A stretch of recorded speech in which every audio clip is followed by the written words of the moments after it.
One is a community-owned launchpad based on the metaverse for, what can I say, it's capitalizing on our historical assets and the talent that's coming from the African community in a way that we're not diluted.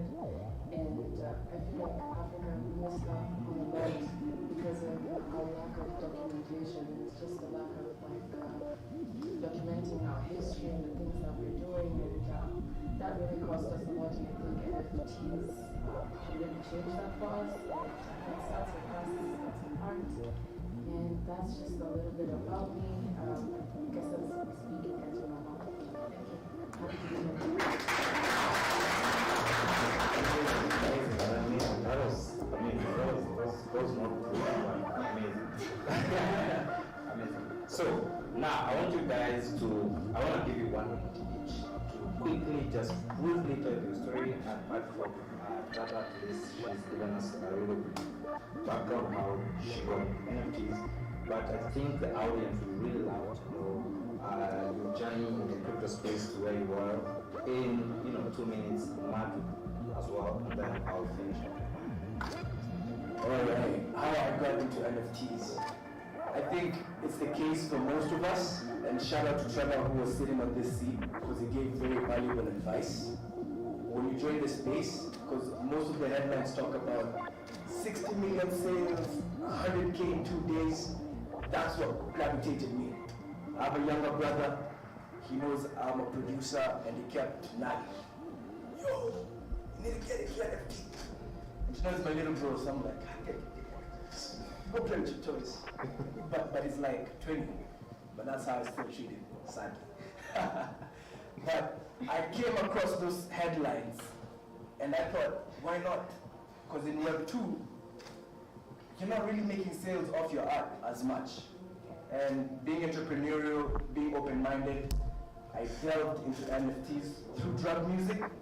Joined the space late December, around Christmas. It was my Christmas gift to myself. I may say it that way. And as I connected, as I networked, I got an opportunity to join Safutix, which I left last week. And that's a whole different story. And that is geared towards NFT games. And that's my story in brief. That is geared towards NFT games. So myself, That's my story. I've been hearing about NFTs for a while because I got into crypto in like the last few months of 2020 when Bitcoin was I don't know what. My friends were mining Bitcoin, so I was like, these guys are making money from computers that they're not doing anything. Who are your friends, bro? Yeah, I had 2 friends who are mining Bitcoin. They had the S's. So I was helping them to get people to buy the Bitcoin. But I didn't know about Bitcoin myself. Although I bought some Bitcoin in 2017, like 1500, then I forgot about it. Then I recovered it in 2020. It was like 10K. So I was like, bro, I'm supposed to dive into this shit. Then when I learned about crypto, my friend Franje, who is my co-founder at Kiko, was always telling me about NFTs because I'm a photographer. You could see that I was just posting for fun on IG. I wasn't making money with photography. I don't do photography for business. I just take photos for memories, for fun, show everyone around how my experience through the day was. So it was like you could sell your art as NFTs. Then I started digging. That's how I first came about the metaverse because I'm more of a gamer. I play PUBG like the whole day. So yeah, yesterday I played like 3 hours. So that's what I do. Like most nerds, they don't go outside. They just play games instead of going for a walk or something like that. So I prefer to take a walk in the metaverse. When I learned about the center, during that time, we didn't have many people from Africa. Actually, I was the only one who was appearing in the Discord, in the metaverse chats. So I wanted to bring more people in. That's when I came to learn about the Kenyan NFT Club. I didn't know it existed. So I started introducing people from the Mbogi NFT to the metaverse. I created the Kenyan NFT gallery in the central land. It's still there. I have plans for it, but it's limited. So I started NFTs with the metaverse. I started making virtual fashion. If you are a fashion designer, you know that you can make virtual fashion to sell to people in the metaverse. The same way people would love to appear a certain way in the physical world. The same way people wear fancy clothes online. Like, you agree with me, if you're a gamer, people are very attached to their gaming skills, their gaming characters, like, because the way the world is moving at the moment. If you look at your phone, for example, it's like an extension of yourself, because you have your virtual profile, and people worry a lot about their profile. If you go and hug someone and post something on their Facebook page, they will worry a lot, and some people are even depressed. Yet it's not their real life, but somehow it's still their life, because we spend more time online. You get your jobs online. Most of us, we work online. Like, even myself, I've never gone to any physical job. I don't know how the workplace is. I hear people say it's toxic. I don't want to go there, because I prefer to work in the metaverse. So that's how I got into NFTs through virtual fashion. Then I prefer to work in the metaverse. So that's how I got into NFTs through virtual fashion. Then I prefer to work in the metaverse. So that's how I got into NFTs through virtual fashion. Then I prefer to work in the metaverse.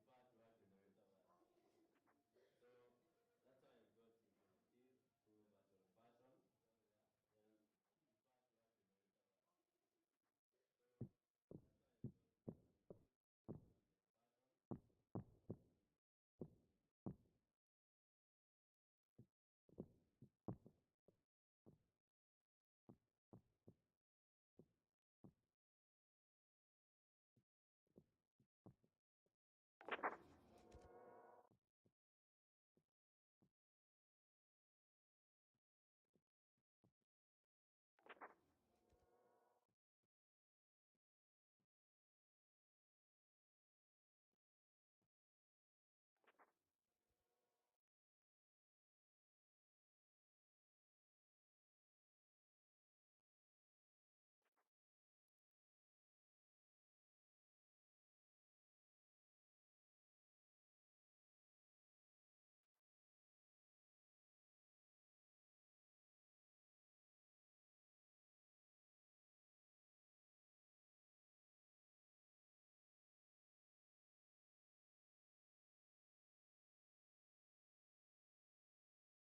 Hello, everyone.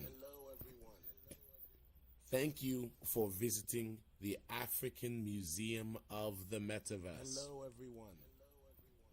Please, we are now celebrating the Kenyan NFT Summit, and you should be watching on the rooftop a live session with the Kenyan NFT Summit hosted by the Kenyan NFT community live from Nairobi. Session with the Kenyan NFT Summit. If you would like to be given as an attendee here a free wearable dashiki, as I'm wearing up here on the deck, you'll see me flying in Kenyan colors. Please put your Twitter handle in the chat below.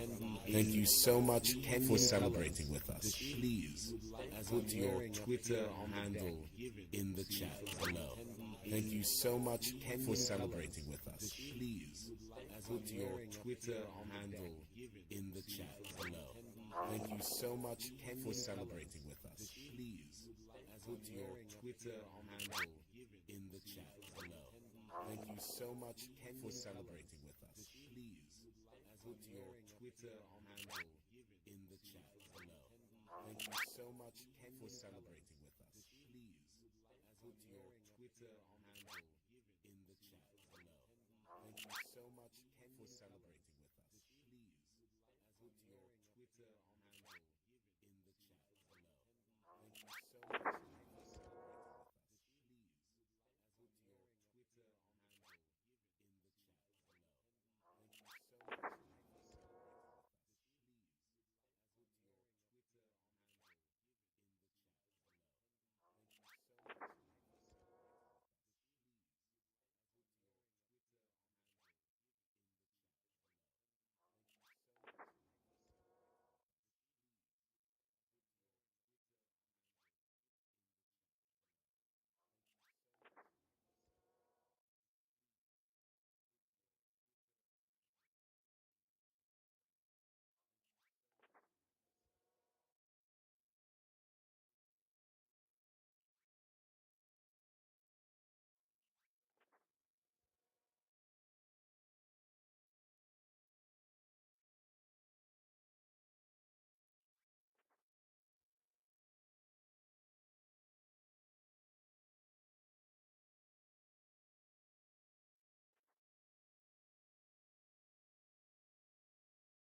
65% of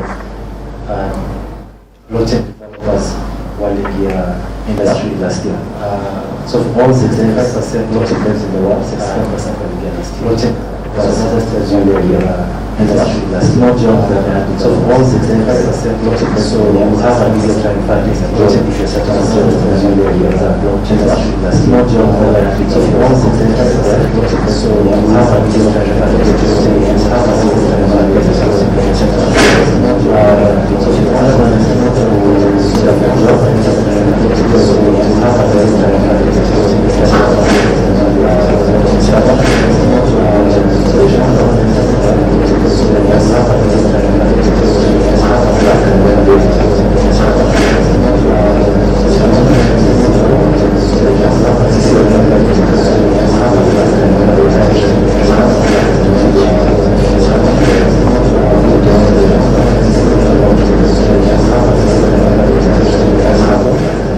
and also same way the transition, yeah, to go of a transition between old web to new web, right?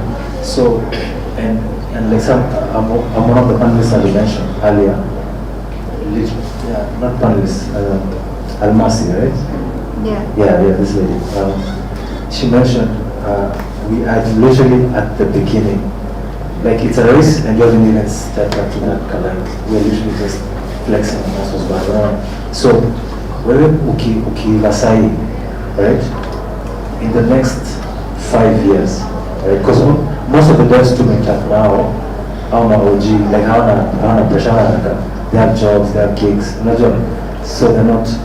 You as a green dev, as a noob sai, unazaivisha sai 6 months or 1 year, and after that you'll be one of the most qualified people available anywhere in the world actually. So yeah. Kiasi franchise something. Okay, to add on to that is that as you said, like you become available globally, and I'm sure the market capitalization for just blue chip companies, like imagine all that now rolling over to like there are a lot of opportunities. Another thing, I'm sure we've all had these jokes and banters about Gen Z workers, where you just decide to quit one company and jump to the next one tomorrow. And the thing is, I wouldn't say it's right, because I've seen it. I've also used that tactic where a client is like, I'll pay X amount, and you're like, nah, I'm not taking that. You see, like, where do I do? Starting that point, if you stop looking at it from the side of I'm doing this so that I can be employed, and you start looking at it like I'm learning this so that I can provide services. You see, it opens you up to a whole universe of opportunities, right? And also those blockchains themselves, blockchain ni kama coexist too. If I try to define it and I can't, ni kama coexist too. You see, so as long as you have the skills, trust me, those opportunities are coming, and they probably call it the future of work, where you just choose who to work with, who not to work with, by your own taste or by your own standards, right? So opportunities will be there. We are not saying it will all rose and merry and all, but opportunities will be there. Okay, thank you. Hello. Muturu over here. I have two questions. One is about security. What can you tell the newbies about being security conscious when they're getting into Web3? Because there are a lot of hacks, and even the board at the art were hacked, I think, a day ago, and millions worth of NFT stolen. And apart from that, I wanted to ask if you are creating a decentralized app, do you still have to get a hosting provider who's hosting the app? And if you are hosting it somewhere, will it be decentralized? Because at the end of the day, this is a point of failure. Please clarify that. Thank you. Well, security is one of the most important things to look at when you come into Web3. And I think that is one of the things that really, that is one of the things that actually got me into the Web3. And the reason why we are in the fourth revolution is actually because of that same security. So for me, I feel like there's so many ways to understand and to know which is the valid, a valid project or not. There's so much you get, for example, a project like Solana. We all know about Solana. Of course, a project like that has white paper, the roadmap, everything. So you need to understand the tokenomics. You need to understand the code, the GitHub code. Those are the things that you look at. If a project is starting out, you need to get the GitHub code. That is how you can verify if this project is a serious and a valid project or not. As well, the most importantly is the community. What is the community talking about? What is the community saying about this project? There are people who, community is more like a marketplace for it. So for me, those are the things that I look at. And most importantly is the founders. Doing their due diligence. Who are these founders? Have they founded other projects before? And is it a fast project? For example, if Dokon came up with another project right now, would you invest in it? Would you invest in it? Yes. For me, I think I would. I would really invest in it because I know that's a very big project, and if it has moved large masses, I will still invest in his project. So those are some of the things that I look at. It's also good to. That is one of the things we teach at Crypto Hub, so that you don't get scammed. So make sure to follow us for more. And about decentralization, and I think Franzia will answer. Okay, so just to add on security, of course it begins with you, and that's why you are even deciding between NFT.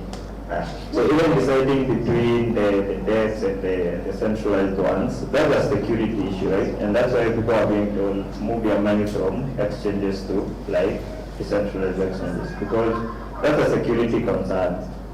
Because on a DEX you hold your own, or you hold your own keys, and so security first begins with you.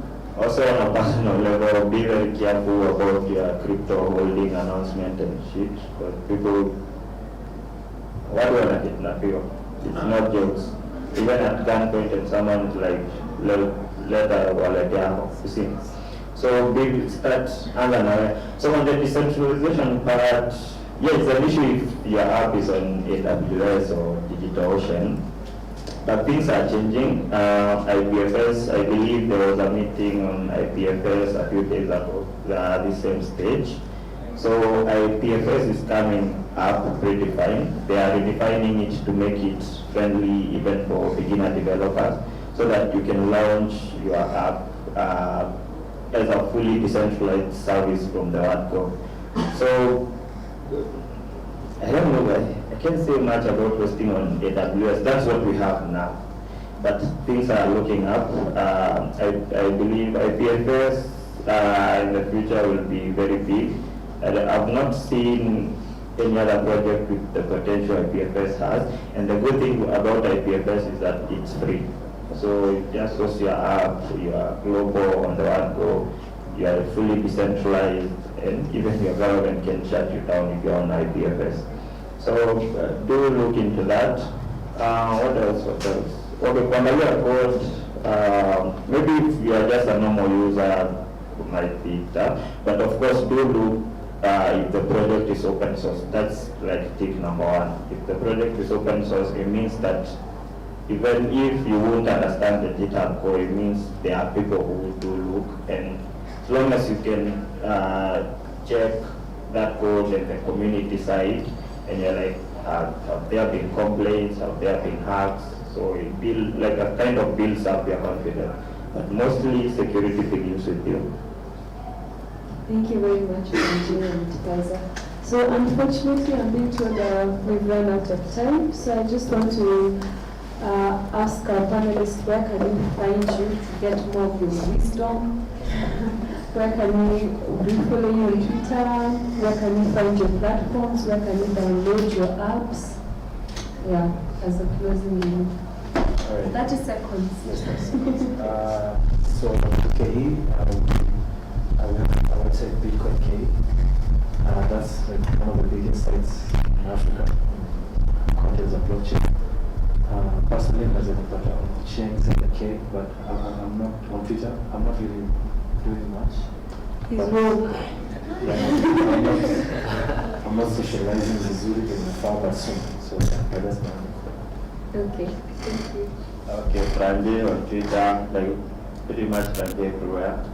Probably my closing remarks will be, we are living in a very hyper financialized world. Like literally anything you do is financialized at this point.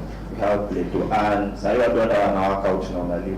Imagine you just run and your phone is tracking your movement and you get some. So we are living in a very hyper financialized world, and that's why I'm confident in saying that opportunities will be there. So Franje on Twitter, Benkiko Finance again, and yeah, just Benkiko Finance everywhere. But of course, Benkiko.io, then all the links are there. Thank you. Alright, so you find me very active on LinkedIn at Faizan Assyrian. Faizan Assyrian at all the platforms, and very active on Twitter at CryptoHubKE, and also on LinkedIn. So currently, we just began to host LinkedIn Spaces. Currently, LinkedIn also has Spaces. So you're welcome to join us and learn more. Thank you. Thank you very much. And you can follow me on Twitter at Kagundu_Yvonne. And I just want to close by thanking the Mbogi team. You guys have done an amazing job and have such a nice community, so keep up the good work. And yeah, so please download the apps and follow Bitcoin Game, follow us, because it's important that we support each other. Thank you.